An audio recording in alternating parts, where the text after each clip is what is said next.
Hello dear student, welcome at our YouTube channel Prabal biology. मैं हूं doctor Abhishek Pandey. Good morning, कैसे हैं आप सब? आई होप आप सब बहुत अच्छे होंगे। चलिए आज हम लोग जो है इकोलॉजी यूनिट से चैप्टर एनवायरमेंटल इश्यूज का topic green house effect and global warming के बारे में डिस्कस करते हैं। तो इसको जो है देखने के पहले, टॉपिक को स्टार्ट करने के पहले हम लोग देख लेते हैं कि ग्रीन हाउस क्या होता है। ठीक है, क्योंकि टॉपिक ही है green house effect and global warming. तो ग्रीन हाउस क्या चीज है, अगर इसको हम लोग समझ लेंगे तो ये चीजें और आसानी से हम लोगों को समझ में आएंगी। तो green house is a compartment or house like structure in which wall and roof are made up of transparent material like glass। ये एक ऐसा घर नुमा स्ट्रक्चर है जिसमें वॉल होती हैं और इनकी रूफ जो होती हैं वो कैसे बनी होती हैं? Transparent material such as glass के जैसा। ठीक है, अब इससे क्या बेनिफिट है? इससे बेनिफिट ये होता है, आपको ये फिगर यहाँ पे एक ग्रीन हाउस का स्ट्रक्चर दिखाई दे रहा है। इसमें अगर आप लोग देखें तो ये चीजें बहुत अच्छे से क्लियर हो जाएंगी कि जो है ये ट्रांसपेरेंट है। कैसा है?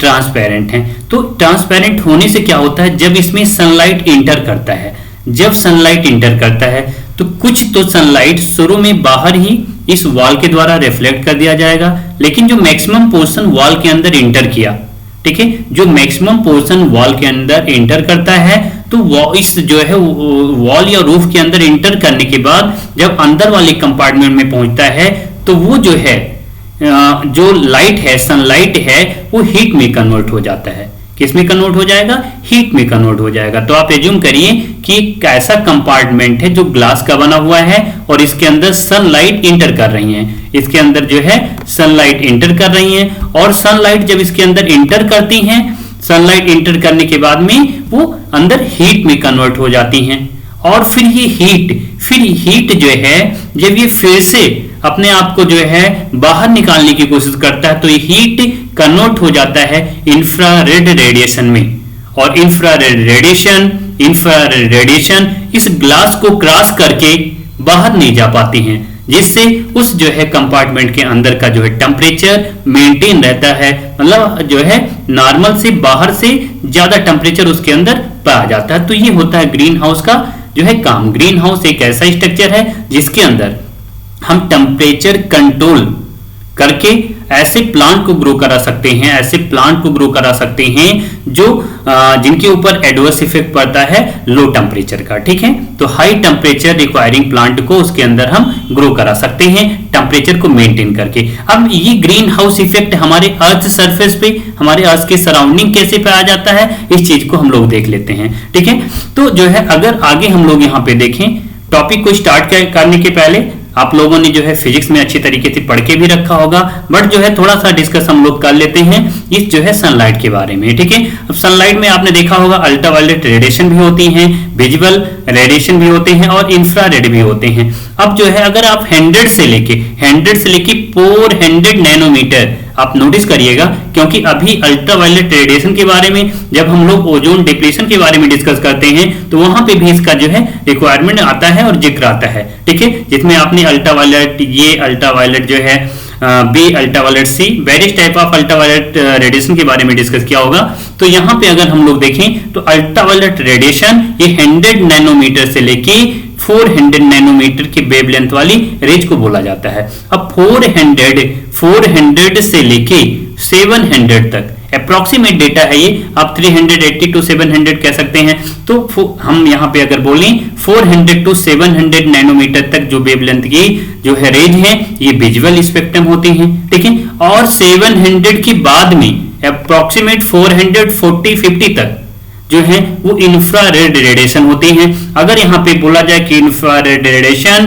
कैसे बनती है? तो हीट अपने आप को कन्वर्ट करता है इंफ्रारेड रेडिएशन में। ठीक है, अब आगे जो है टॉपिक को हम लोग देखते हैं। तो हम लोगों ने ऊपर ग्रीन हाउस के बारे में समझ लिया कि एक ऐसा कंपार्टमेंट है, ग्रीन हाउस एक ऐसा कंपार्टमेंट है जिसमें सनलाइट तो इंटर करती है और बाद में वो हीट में कन्वर्ट हो जाती है। फिर हीट जो है अपने आप को इंफ्रारेड रेडिएशन में कन्वर्ट करके जब बाहर जाना चाहती है तो ये जो ट्रांसपेरेंट मटेरियल का बना हुआ ग्लास प्लेट है ये जो है उसे बाहर नहीं जाने देता और अंदर का टेम्परेचर जो है बाहर की कंपैरिजन में हाई रहता है। तो ये तो ग्रीन हाउस का काम था। ठीक है, अब आगे हम लोग टॉपिक को स्टार्ट करते हैं। Green house effect and global warming, ये जो टॉपिक है इसमें सबसे पहले ग्रीन हाउस इफेक्ट ही रिस्पॉन्सिबल है। अभी आप आगे देखेंगे ही कि ग्लोबल वार्मिंग, ग्लोबल मतलब वर्ल्ड वाइड, वार्मिंग मतलब टेम्परेचर बढ़ना या गर्म होना। तो वर्ल्ड वाइड जो एक जो है टेम्परेचर का बढ़ना इंक्रीमेंट होता है, ठीक है, वो ग्लोबल वार्मिंग है। और ये ग्लोबल वार्मिंग डिपेंड है ग्रीन हाउस इफेक्ट के ऊपर। ग्रीन हाउस इफेक्ट ही रिस्पॉन्सिबल है ग्लोबल वार्मिंग के लिए। ठीक है, तो देखते हैं हम लोग the term green house effect has been derived from a phenomena that occur in green house. Green house effect ये टर्म खुद डेराइव किया गया, अभी जो हम लोगों ने ग्रीन हाउस के बारे में देखा है ये वहीं से टर्म आया है। It look like a small glass house and is used for growing plant specially during winter. ठंडक के मौसम में ज्यादा टेम्परेचर रिक्वायरिंग प्लांट को हम ग्रीन हाउस के अंदर ग्रो कराते हैं, वो ग्लास का हाउस होता है। ठीक है, तो ये टर्म कहां से आया? Green house effect.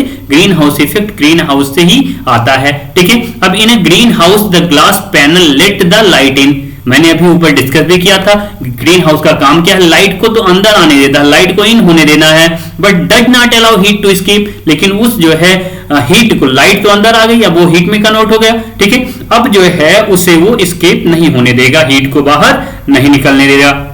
Therefore the green house warm up. Green house क्या करता है? गर्मी बढ़ा देता है। Very much like inside a car that has been park in the sun for a few hour. ये किस तरीके से? जैसे आप कभी पार्किंग में धूप निकली हो और कार के अंदर बैठ जाएं और कार का शीशा बंद हो, तो वो भी एक ग्रीन हाउस के जैसे ही वहां पे आपको बिहेव होने लगेगा, महसूस होने लगेगा, क्योंकि कार के अंदर का टेम्परेचर आपको बढ़ा हुआ महसूस होगा। तो ऐसा क्यों हुआ? ऐसा जो है टेम्परेचर आपको क्यों ज्यादा लग रहा है? क्योंकि वो ग्लास बंद था और सनलाइट तो अंदर आ गया, बट वो हीट जो है बाहर नहीं निकल पाया, जिससे वार्म अप हो गया इंटरनल एरिया। ठीक है, तो बिल्कुल ऐसे ही ग्रीन हाउस होता है। अब आप खुद महसूस करिए कि जैसे ग्रीन हाउस में देखा या बंद जो है कार में आपने देखा टेम्परेचर बढ़ जाता है, ऐसे हमारे अर्थ की चारों तरफ, हमारे अर्थ सरफेस के चारों तरफ जो है कुछ गैसेस रिस्पॉन्सिबल हैं जो ग्रीन हाउस जो है में एक तरीके से अर्थ को ग्रीन हाउस जैसा इफेक्ट दिलाने के लिए रिस्पॉन्सिबल हैं। और ये अगर जो है धीरे धीरे बढ़ती रहे तो आप खुद सोचिए हमारे अर्थ का टेम्परेचर कितना ज्यादा बढ़ जाएगा। ठीक है, याद रखिएगा। तो the green house effect is naturally occurring phenomena. AIPMT 2012 में क्वेश्चन पूछा भी गया था। ग्रीन हाउस इफेक्ट क्या है? नेचुरल होने वाली ये फिनोमेना है that is responsible for heating of earth surface and atmosphere, जो रिस्पॉन्सिबल है अर्थ सरफेस और एटमॉस्फेयर के टेम्परेचर को बढ़ाने के लिए। अब आप इस चीज को नोटिस करिएगा कि अगर ग्रीन हाउस इफेक्ट है तो क्या ग्रीन हाउस का होना जो है बेनिफिशियल है, या ग्रीन हाउस बिल्कुल ना हो तो हमारे लिए जो है बेनिफिशियल है? नहीं भाई, बिल्कुल आप सोचिएगा अगर ग्रीन हाउस नहीं होता तो हमारे पृथ्वी का जो टेम्परेचर है ये -18 सेंटीग्रेड होता। तो ग्रीन हाउस का तो होना बहुत ही इंपॉर्टेंट है, लेकिन किसी चीज का ओवरडोज, किसी चीज का ओवर होना ये नुकसानदायक होता है। तो ग्रीन हाउस के होने से हमारे जो अर्थ का प्रेजेंट टेम्परेचर है 59 सेंटीग्रेड के आसपास में एवरेज टेम्परेचर, ये तो ग्रीन हाउस के कारण से ही मेंटेन है। अगर ग्रीन हाउस नहीं होता तो टेम्परेचर कितना होता? -18 सेंटीग्रेड। तो उसी चीज को बोल रहा, you would be to know that without green house effect the average temperature at surface of earth would have been a chilly -18 centigrade. अगर ग्रीन हाउस इफेक्ट नहीं होता तो जो है हमारे अर्थ सरफेस का टेम्परेचर होता -18 centigrade rather than the present average of 59 centigrade, जो इस समय प्रेजेंट में 59 सेंटीग्रेड एवरेज में है। इसके अलावा कितना होता? -18 सेंटीग्रेड होता। कब? जब ग्रीन हाउस इफेक्ट नहीं होता। तो ग्रीन हाउस इफेक्ट कुछ हद तक तो हमारे लिए लाभदायक है। लेकिन अब किसी चीज का ज्यादा हो जाना नुकसानदायक होता है, जैसा अभी आप आगे देखेंगे। In order to understand the green house effect is necessary to know that the fate of the energy of sunlight reaches the outer most atmosphere. यहाँ पे देखते हैं क्या होता है। अब यहाँ पे इस फिगर एनसीईआरटी का फिगर आपको दिखाया गया है, सन से सोलर रेडिएशन है। इस जो है ग्राफ को, इसमें कुछ पॉइंट लिखे गए हैं जो एनसीईआरटी फिगर में आपके नहीं है, इसलिए अच्छी तरीके से आप समझ लीजिएगा, फिर आगे हम लोग अभी टॉपिक को देखेंगे। तो अब जब टोटल जितना सपोज करिए यहाँ पे कि 100%, मान लीजिए यहाँ पे कितना आ रहा है, यहाँ पे सपोज करिए कि 100% जो है रेडिएशन, सोलर रेडिएशन आ रहा है हमारी पृथ्वी की ओर। कितना आया? 100% जो है सोलर रेडिएशन हमारी पृथ्वी की तरफ आ रहा है। ठीक है, अब 100% का यहाँ पे आप नोटिस करिए कि 100% का 1/4 that is 25% solar radiation reflect and absorb some approx 1/4 that is 25% of it। और ये रिफ्लेक्शन और एब्जॉर्प्शन किसके द्वारा होता है, इस लेयर को हम लोग पहले समझ लेते हैं। सपोज करिए ये अर्थ सरफेस है, ये क्या है? ये पूरा अर्थ है। इसकी जो है चारों तरफ आपको जो व्हाइट स्ट्रिप दिख रही है, ये क्लाउड एंड गैसेस हैं। आप सपोज करिएगा कि ये अर्थ है और इसके चारों तरफ जो ये सफेद रंग की पट्टी दिख रही है, ये क्लाउड और गैसेस की लेयर है, और उसके बाहर जो लेयर है ये ग्रीन हाउस गैसेस की लेयर है, ये ग्रीन हाउस गैसेस की लेयर है। तो ये आपको जो है हल्का सा ब्लैकिश कलर में आपको दिखाई दे रहा है, ब्राउन कलर में दिख रहा है। आप कह सकते हैं कि ये जो है ये पट्टी स्ट्रिप, सबसे बाहर वाली पट्टी, ये ग्रीन हाउस गैसेस की जो है लेयर है, और उसके नीचे जो ये व्हाइट कलर की लेयर है ये हो गई क्लाउड और गैसेस की लेयर हो गई। अब इन्हीं क्लाउड और गैसेस की मैं बात कर रहा हूं, इन्हीं टोटल 100% सोलर रेडिएशन में से, टोटल 100% सोलर रेडिएशन में से 1/4 solar radiation reflect by cloud and gases. इस क्लाउड और गैसेस के द्वारा 1/4 तो रिफ्लेक्ट कर दिया गया। भाई टोटल आ रहा था 100%, ये लेयर है व्हाइट पट्टी, मतलब क्लाउड और गैसेस की जो लेयर है, इसने 25% 1/4 को रिफ्लेक्ट कर दिया, और एब्जॉर्ब सम अप्रॉक्स 1/4, और 25% दैट इज 1/4 को जो है इसने एब्जॉर्ब कर लिया। तो अब बचा कितना? 50%। भाई 50% को इसने, इस क्लाउड और गैसेस ने इसे बाहर से ही रिफ्लेक्ट कर दिया, और 25% 1/4 को इसने एब्जॉर्ब कर लिया।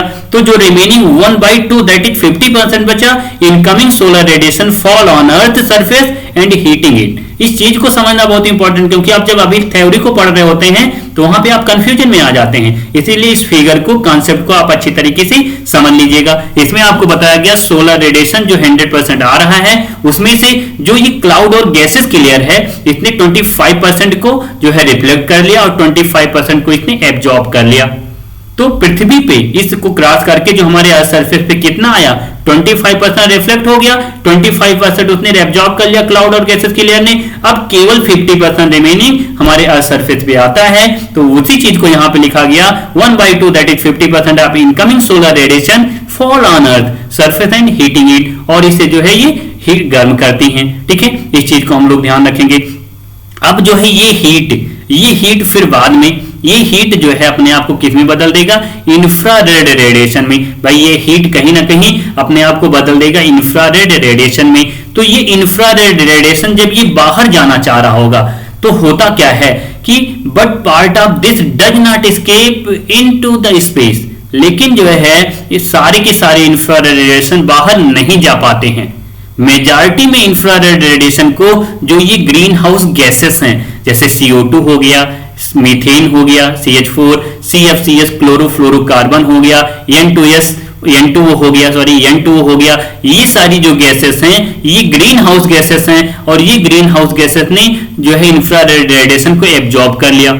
भाई हीट जो है अर्थ सरफेस से बाहर तो जाना चाह रहा था, लेकिन था किस फॉर्म में? इंफ्रारेड के फॉर्म में था, तो उसे जो है ग्रीन हाउस गैसेस ने एब्जॉर्ब कर लिया। मतलब सारे ग्रीन हाउस गैस, सारे इंफ्रारेड बाहर एस्केप नहीं जा पाए स्पेस में। अब जो ग्रीन हाउस गैसेस ने अपने अंदर एब्जॉर्ब किया इंफ्रारेड रेडिएशन को, तो इसने क्या किया? And major fraction absorb by green house gases इन्होंने एब्जॉर्ब कर लिया, और फिर से इसने री एमिट कर दिया, फिर से जो वापस भेज दिया किधर? जो है इस पृथ्वी की तरफ, अर्थ की तरफ भेज दिया। तो जो है ये हीट गया, इनमें एब्जॉर्ब हुआ, जाना चाह रहा था स्पेस में, लेकिन स्पेस में न जाके फिर से वापस आ गया, जिससे इस अर्थ का टेम्परेचर जो है ये बढ़ता रहा। ये साइकिल बार बार दोहराई जाती रहती है। तो एक बार फिर से मैं बोल रहा हूं, 100% सोलर रेडिएशन आया, ये क्लाउड गैसेस की लेयर ने 1/4 को 25% को रिफ्लेक्ट कर दिया, 1/4 को एब्जॉर्ब कर लिया, रिमेनिंग 50% को जो है सोलर रेडिएशन इस पृथ्वी पे हीटिंग के लिए रिस्पॉन्सिबल है। अब ये हीट किस में बदला, इंफ्रारेड में। इंफ्रारेड जो है दैट इज हीट, ये स्पेस में जाना चाह रहा था, बट जो है क्लाउड गैसेस के बाहर ग्रीन हाउस गैसेस की लेयर थी, इन्होंने जो है इसे एब्जॉर्ब कर लिया और ये बाहर नहीं जाने दिया स्पेस में, और दोबारा पृथ्वी पे भेज दिया, जिससे पृथ्वी का टेम्परेचर अगेन जो है गर्म हो गया। इस तरीके से जो है इसी को बोला जाता है ग्रीन हाउस इफेक्ट, और ये ग्रीन हाउस गैसेस के द्वारा रिस्पॉन्सिबल है ग्रीन हाउस इफेक्ट। आपसे पूछा जाए ये ग्रीन हाउस गैसेस अगर ना होती, भाई ग्रीन हाउस गैसेस अगर बिल्कुल ना होती तो हमारे पृथ्वी का टेम्परेचर अभी ऊपर आपने देखा -18 डिग्री सेंटीग्रेड होता। तो कुछ तो रिस्पॉन्सिबल है ये टेम्परेचर मेंटेन करने के लिए। 15 सेंटीग्रेड का जो एवरेज टेम्परेचर है ये ग्रीन हाउस गैसेस के कारण से ही है, लेकिन ये ग्रीन हाउस गैसेस अगर ज्यादा हो जाए तो बिल्कुल बाहर नहीं जा पाएगा, बहुत कम बाहर जाएगा, तो मैक्सिमम इंफ्रारेड वापस भेजे जाएंगे, जिससे जो है पृथ्वी का टेम्परेचर ज्यादा से ज्यादा लगातार बढ़ता जाएगा। इसी को बोला जाता है ग्रीन हाउस इफेक्ट। ठीक है, तो देखते हैं आगे, उसी चीज को यहाँ पे लिखा गया जो मैंने आपको फिगर में बताया है। Cloud and gases reflect about 1/4 of incoming solar radiation, absorb some of it, but almost half of incoming solar radiation fall on earth surface, heating it, फिर ये small proportion is reflected back. Earth surface re-emit heat in the form of infrared radiation, but part of this does not escape into space because atmospheric gases, carbon dioxide, methane, chlorofluorocarbon, N2O, various type of greenhouse gases absorb a major fraction of it. The molecule of these gases radiated heat energy, और ये green house gases ने क्या किया, radiate किया heat energy को, and major part of which again come to earth surface, फिर से वो दोबारा अर्थ पे आ गया, that heating it up once again, और दोबारा इसने जो है पृथ्वी को गर्म किया। This cycle is repeated many time, बार बार इस साइकिल को दोहराया जाता है, जिससे जो है टेम्परेचर वार्मर होता जाता है हमारे अर्थ का, और इसी को बोलते हैं ग्रीन हाउस इफेक्ट। ठीक है, ग्रीन हाउस इफेक्ट याद रखिएगा। Carbon dioxide, methane, CFC and N2 are commonly known as green house gases because they are responsible for green house effect. यही सारी गैसेस ग्रीन हाउस गैसेस कहलाती हैं और यही ग्रीन हाउस इफेक्ट के लिए रिस्पॉन्सिबल हैं। इनके अलावा अगर किसी दूसरे गैस का नाम दिया जाए तो आप बोल दीजिएगा नहीं, यही जो आपको दिखाई दे रही हैं CO2, CH4, CFC and N2, यही ग्रीन हाउस गैसेस होती हैं।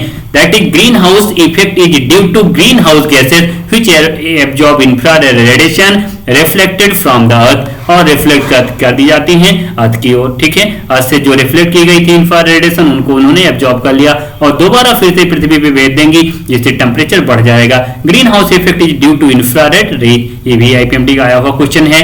ठीक है, green house effect is warming due to increase in temperature by increasing CO2 concentration of atmosphere. बिल्कुल सही बात है, CO2 मैक्सिमम पोर्शन में होती हैं इन जो है सारे ग्रीन हाउस गैसेस में, तो जो है इसके कारण से ही टेम्परेचर एटमॉस्फेयर का बढ़ता जाता है। Concentration of green house gases is increases due to deforestation, जंगलों की कटाई की जाती है।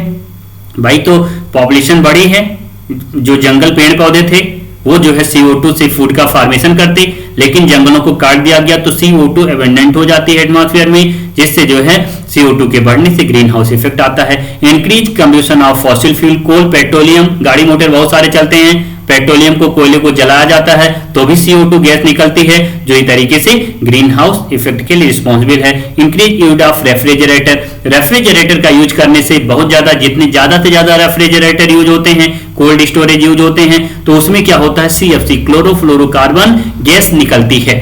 ठीक है, ये क्लोरोफ्लोरोकार्बन गैस भी रिस्पॉन्सिबल है किस चीज के लिए, ग्रीन हाउस इफेक्ट के लिए। Maximum contribution of the CO2 in green house effect, CO2 का मैक्सिमम कंट्रीब्यूशन है। यहाँ पे relative contribution of various green house gases to total global warming के लिए यहाँ पे आपको दिखाया गया। टोटल ग्लोबल वार्मिंग के लिए देखिएगा मैक्सिमम पोर्शन कौन है, CO2, 60% CO2। इससे जो है डेटा से क्वेश्चन आपसे पूछ लेता है, इसलिए डेटा को जरूर आप याद करके रखिएगा।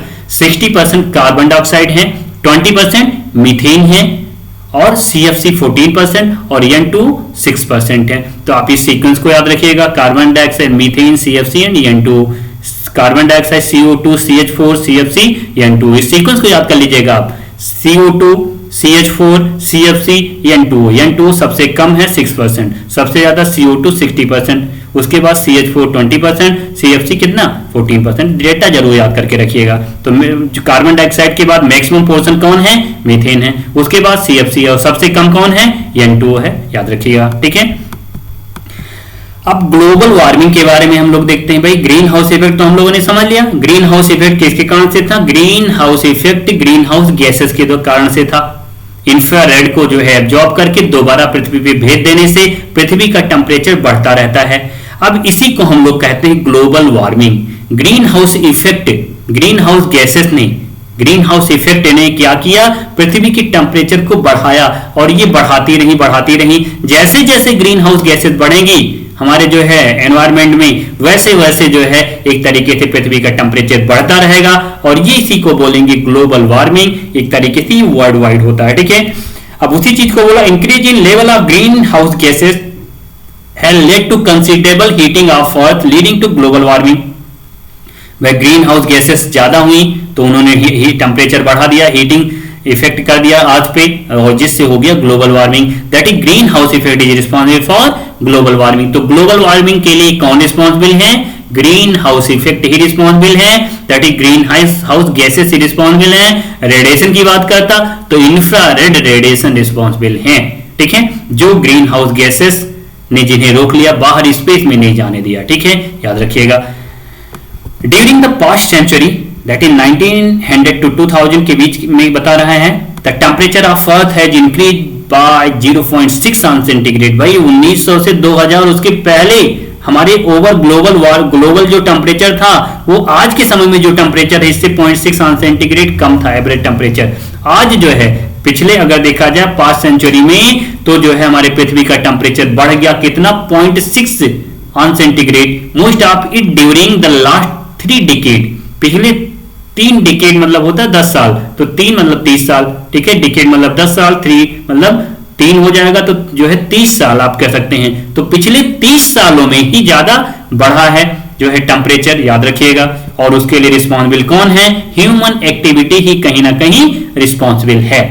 पिछले 30 सालों में टेक्नोलॉजी ज्यादा डेवलप हुई, बहुत सारे जो है ऐसे इंस्ट्रूमेंट बने जिससे ग्रीन हाउस गैसेस बहुत ज्यादा निकली। तो पिछले जो है 30 सालों में कहीं ना कहीं जो है ग्लोबल वार्मिंग कुछ ज्यादा हुई है। ठीक है, और पास्ट सेंचुरी से अगर बात की जाए तो भी जो है हमारे ग्लोबल वार्मिंग कितना बढ़ा है, 0.6 ऑन सेंटीग्रेड बढ़ा है। Scientist believe that this rise in temperature is leading to deleterious change in the environment.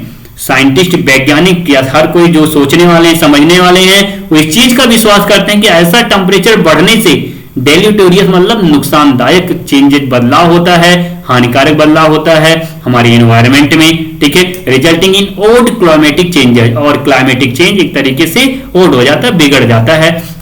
उसी का एक एग्जांपल है L Nino effect. L Nino effect, El Nino जो है क्या चीज है देखिएगा। El Nino is a hot stream upon which sea water temperature rise 3 to 4 on centigrade above normal। El Nino एक तरीके से जो है गर्म प्रवाह है। एल नीनो टर्म जो है, एल नीनो टर्म अगर देखा जाए तो ये south American and Pacific ocean में जो है क्या दिखाई देता है, वहां पे जो है गर्म धाराएं बहती हैं, टेम्परेचर ज्यादा रहता है, नॉर्मल से 3 से 4 ऑन सेंटीग्रेड ज्यादा टेम्परेचर होता है समंदर में। और ये ज्यादातर देखा कहां जाता है, पैसिफिक ओशियन और साउथ अमेरिकन ओशियन में देखने को मिलता है। तो एल नीनो पूछा जाए क्या चीज है, एक तरीके से ये हॉट स्टीम है, गर्म जो है प्रवाह है या गर्म धाराएं हैं जो टेम्परेचर को बढ़ा देती हैं, समंदर के टेम्परेचर को 3 से 4 ऑन सेंटीग्रेड तक बढ़ा देती हैं। It is warm ocean surge, surge मतलब आवेग। ठीक है, एक तरीके से ये टेम्परेचर को, ओशियन के टेम्परेचर को बढ़ाने वाला जो है, एकाएक बढ़ाने वाला आप कह सकते हैं। तो ओशियन सर्ज है, आप पेरू करंट भी बोलते हैं, which is recurring after 5 to 8 year in the east Pacific along south America.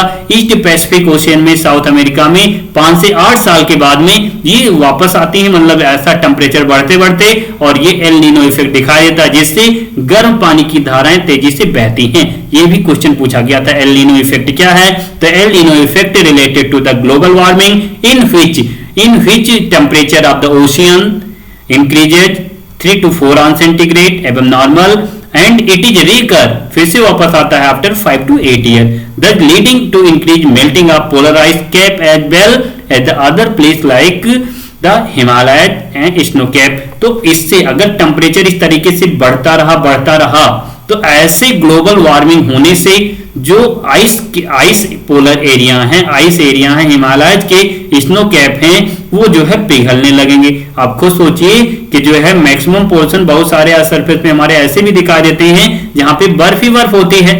अब अगर टेम्परेचर बढ़ता रहा तो वो बर्फ पिघलने लगेगी, और वो बर्फ पिघल के आएगी कहां पे, वो बर्फ पिघल के हमारे प्लेन वाले एरिया में आएगी। तो जो है शहर के शहर, गांव के गांव, बहुत सारे ऐसे जंगल जो होंगे, बहुत सारे ऐसे फील्ड होगी जो पानी से बिल्कुल डूब जाएगी, और बाढ़ ज्यादा आने लगेगी, बाढ़ जो है बढ़ने लगेगी। फ्लड आने से जो एक तरीके से बहुत सारी चीजों को लॉस होगा। ठीक है, तो जो है उसी चीज को बोलता है, अगर ग्लोबल वार्मिंग बढ़ता रहा तो जो है बहुत सारे पर्वत श्रृंखलाओं पे पाए जाने वाले स्नो कैप है, पोलर रीजन पे पाए जाने वाले बर्फ हैं, वो सब पिघलने लगेंगे, और एक तरीके से कहीं ना कहीं बहुत ही नुकसानदायक इफेक्ट पड़ेगा हमारे अर्थ के सिस्टम पे, हैबिटेट पे। उसी चीज को फिगर में दिखाया गया, Himalaya loss huge amount of glacier due to global warming. Global warming से बहुत ज्यादा अमाउंट जो है ग्लेशियर का पिघला है और लॉस हुआ है। Over many year this will result in a rise in sea level that can submerge many coastal area. और यही रीजन है ग्लोबल वार्मिंग होने से जो है समंदर का लेवल बढ़ा है, और कुछ जो समंदर के किनारे के एरिया हैं वो सब मर्ज हो गए हैं, पानी में डूब गए हैं। ठीक है, याद रखिएगा, the total spectrum of change that global warming can bring about is a subject that is still under active research. ठीक है, how can be control global warming, हम ग्लोबल वार्मिंग को कैसे कंट्रोल कर सकते हैं। द मेजर इंक्लूडेड, जो इसको रोकने के लिए हैं कुछ ऐसी तरीके जिससे आप जो है ग्लोबल वार्मिंग को रोक सकते हैं। Cutting down use of fossil fuel, क्योंकि आपको पता है पेट्रोल, डीजल, कोल का यूज करने से ग्रीन हाउस गैसेस निकलती हैं, और ग्रीन हाउस गैसेस निकलती हैं तो ग्लोबल वार्मिंग बढ़ाती हैं। ठीक है, अगर जो है कटिंग डाउन करें, हम यूजेज कम करें फॉसिल फ्यूल का, तो जो है कंट्रोल होगा कुछ ना हद तक ग्रीन गैसेस का निकलना, और ग्लोबल वार्मिंग कुछ कम होगी।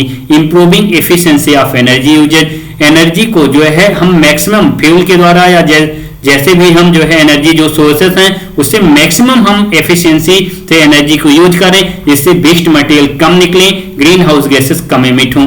रिड्यूसिंग डिफॉरेस्टेशन, जंगल जो है CO2 गैसेस को कम करते हैं, CO2 को कन्वर्ट कर देते हैं कार्बोहाइड्रेट में, इसलिए अगर हम जंगलों को बना के रखें, जंगलों की कटाई कम करें, तो भी जो है ग्रीन हाउस गैसेस को कम कर सकते हैं और ग्लोबल वार्मिंग को कम कर सकते हैं। प्लांटिंग ट्री, पेड़ पौधों को लगाएं, पेड़ पौधों को लगाने से क्या होगा, CO2 जो है कार्बोहाइड्रेट में कन्वर्ट होगी, तो ग्रीन हाउस गैसेस का अमाउंट कम होगा, जिससे ग्लोबल वार्मिंग कम होगी। Slowing down the growth of human population, human population की ग्रोथ जो है कम की जाए, जिससे जो है CO2 का लेवल कम होगा, CO2 लेवल कम होगा, और भी ह्यूमन से रिलेटेड बहुत सारे ऐसे इंस्ट्रूमेंट हैं जो वायरस टाइप ऑफ गैसेस निकालते हैं, वो भी कम होंगे और ग्लोबल वार्मिंग कम होगा। तो ये पॉइंट जरूर याद रखिएगा। मल्टी ऑप्शनल यहां से क्वेश्चन बना सकता है कि ग्लोबल वार्मिंग को हम कैसे रोक सकते हैं।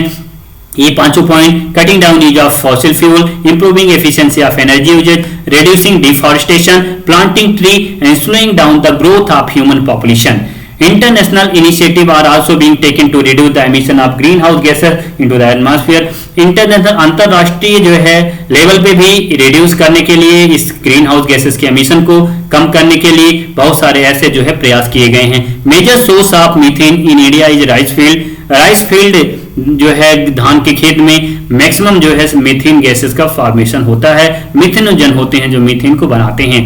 कैटल रैंचेस जो हैं जहां पे जानवर रहते हैं, cause acute green house effect due to methanogenic bacteria in their rumen, क्योंकि जो है कैटल के र्यूमेन में मेथेनोजेनिक बैक्टीरिया होते हैं, और जो है जो उनसे जो है डंग निकलता, गोबर निकलता, उससे भी मीथेन गैसेस निकलती हैं, जो एक तरीके से ग्रीन हाउस इफेक्ट के लिए रिस्पॉन्सिबल होती हैं। N2O, another gas other than methane which is produced by agricultural feed. खेतों में बहुत सारे जो है नाइट्रोजन वाले ऐसे फर्टिलाइजर डाले जाते हैं जिससे जो है N2O गैसेस का फॉर्मेशन होता है। ये भी कहीं ना कहीं ग्रीन हाउस गैसेस के हैं पार्ट हैं और इफेक्ट डालते हैं, ग्लोबल वार्मिंग पे बढ़ाते हैं। क्योटो प्रोटोकॉल से भी एक टर्म आता है, क्वेश्चन आता है। क्योटो जगह है जापान में, वहां पे जो है एक तरीके से कमिटमेंट, एक ट्रीटी, एक संधि हुई थी, एक सम्मेलन हुआ था, जहां पे जो है कमिट किया गया कई जो है कंट्री के द्वारा कि हम लोग मिलके क्या करेंगे कंट्रोल करेंगे और एमिशन को ग्रीन हाउस गैसेस के रोकेंगे। ये संधि हुई थी, इससे भी क्वेश्चन पूछा जाता है। It is an international treaty, मतलब संधि होता है, अंतरराष्ट्रीय संधि थी, कमिटमेंट था, which extended the 1992 united nation framework convention. और किस पे हुआ था? Climate change. दोनों तरीके के क्वेश्चन पूछे जा चुके हैं। किसने जो है ऑर्गेनाइज कराया था? तो यूनाइटेड नेशन फ्रेमवर्क कन्वेंशन सम्मेलन था क्लाइमेट चेंज पे, that commit state parties to reduce green house gas emission which held in Japan in 1997 में ये हुआ था। ये आईपीएमटी में क्वेश्चन पूछा गया था।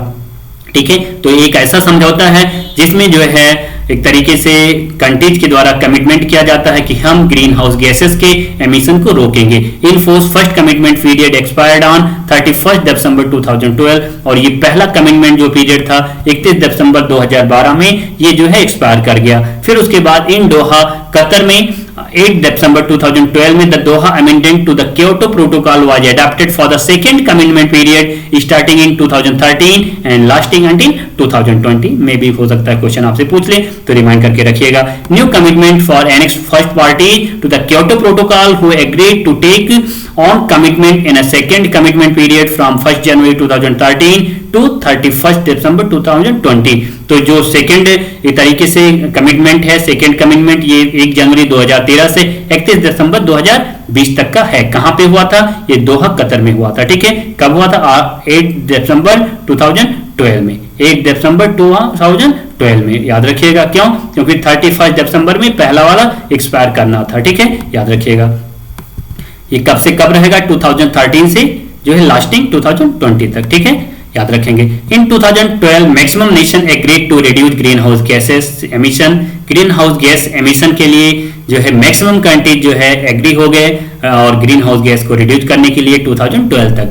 सबसे ज्यादा ग्रीन हाउस गैसेस रिलीज करता है USA, United state of America. ठीक है, तो सारे टॉपिक को आप अच्छी तरीके से रिमाइंड करिएगा। इसमें जो आपको बताया गया, ठीक है, इसमें जो आपको बताया गया किसके बारे में कि जो है ग्रीन हाउस क्या होता है, ग्रीन हाउस जो है इफेक्ट कैसे आता है, ग्रीन हाउस इफेक्ट के बिना जो है टेम्परेचर हमारे जो है अर्थ का कितना रहता, ये सारे हमारे कमेंट बॉक्स में आप जो है इस क्वेश्चन को जरूर आंसर दीजिएगा कि भाई अगर ग्रीन हाउस इफेक्ट हमारे अर्थ सरफेस पे ना पाया जाता तो हमारे जो है प्रेजेंट में जो टेम्परेचर, इसकी कंपेरिजन में कितना टेम्परेचर रहता। ठीक है, इसके साथ साथ में जो है ग्रीन हाउस गैसेस किस तरीके से जो है इफेक्ट डालती हैं हमारे टोटल एनवायरनमेंट पे टेम्परेचर बढ़ाने के लिए, कितनी परसेंट जो है टोटल सोलर रेडिएशन का इंसिडेंट हीट में कन्वर्ट होता है, कितना परसेंट क्लाउड के द्वारा एब्जॉर्ब किया जाता है, कितना परसेंट क्लाउड के द्वारा रिफ्लेक्ट कर दिया जाता है, और हीट जब कन्वर्ट होता है ठीक है इंफ्रारेड में, और उससे कौन सी गैसेस हैं जो बाहर नहीं निकलने देती हैं और उसे फिर से दोबारा हीट के फॉर्म में पृथ्वी पे भेज देती हैं, जिससे ओवरऑल ग्लोबल वार्मिंग होता है। और ग्लोबल वार्मिंग को हम कैसे रोक सकते हैं, कैसे कम कर सकते हैं, उसके मेजर कौन कौन से हैं, इन सारे पॉइंट को डिस्कस करिएगा, सारे क्वेश्चन को अच्छी तरीके से सॉल्व करिएगा। ठीक है, और जो है फिर जो है हम लोग फिर से मिलेंगे किसी जो है नेक्स्ट इंटरेस्टिंग टॉपिक में, और जो है अगले लेक्चर में जो आपके कंपटीशन बेसिस पे आपके जो है मेडिकल जो भी एस्पायरेंट प्रिपरेशन करते हैं नीट पॉइंट ऑफ व्यू से या अदर कॉम्पिटिटिव एग्जामिनेशन के लिए बहुत ही इंपॉर्टेंट होंगे। ठीक है, तो फिर से जो है हम लोग मिलेंगे नेक्स्ट लेक्चर में, नेक्स्ट टॉपिक में। तब तक जो है अपना ख्याल रखिए, सुरक्षित रहिए और जो है सेफ रहिए, लोगों को जो है जागरूक करिए और खुद भी जागरूक रहिए। तरह तरह की बीमारियां आप देख रहे हैं चारों तरफ फैल रही हैं, तो इनसे जो है लोगों को बचाना है और खुद भी जो है इससे बच के रहना है। ठीक है, घर में रहिए, सुरक्षित रहिए। ठीक है भाई, चलिए, thank you, tata, bye bye.